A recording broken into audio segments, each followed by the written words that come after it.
बहुत दूर बादलों के इस पार एक ऐसी जादू भरी दुनिया थी जहां रंग हुआ में नाचते थे और फूल धान की तरह खुलते थे।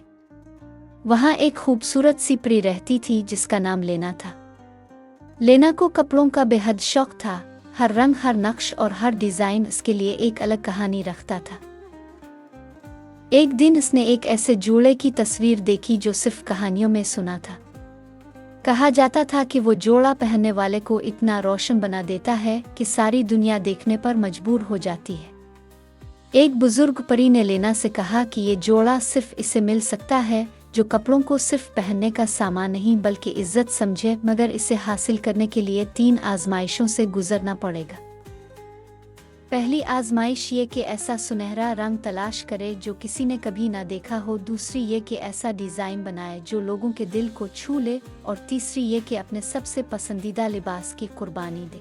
लेना ने पहली मंजिल पर सूरज की पहली किरण से सुनहरा रंग कशीद किया, बादलों से सफ़ेदी ली और फूलों के दिल से गुलाबी चमक हासिल की। दूसरी आजमाइश में इसने एक नन्हे बच्चे का फटा हुआ दोपट्टा सीकर ऐसा डिज़ाइन बनाया जो मोहब्बत, मेहनत और इंसानियत का पैगाम देता था। आखिरी आजमाइश का वक्त आया, अपने सबसे पसंदीदा नीले जोड़े की कुर्बानी। आंखों में आंसू लिए लेना ने अपना वो जोड़ा दे दिया। तब बाज़रग परी ने इसे ख्वाबों का वो जोड़ा दे दिया जो रोशनी और रंगों का ऐसा जादू बखेर रहा था कि सारी दुनिया मुस्करा उठी। इस दिन से लेना सिर्फ कपड़ों की शौकीन परी नहीं रही बल्कि फैशन की मालिका बन गई जो हर लिबास के साथ एक नई कहानी बुनती थी।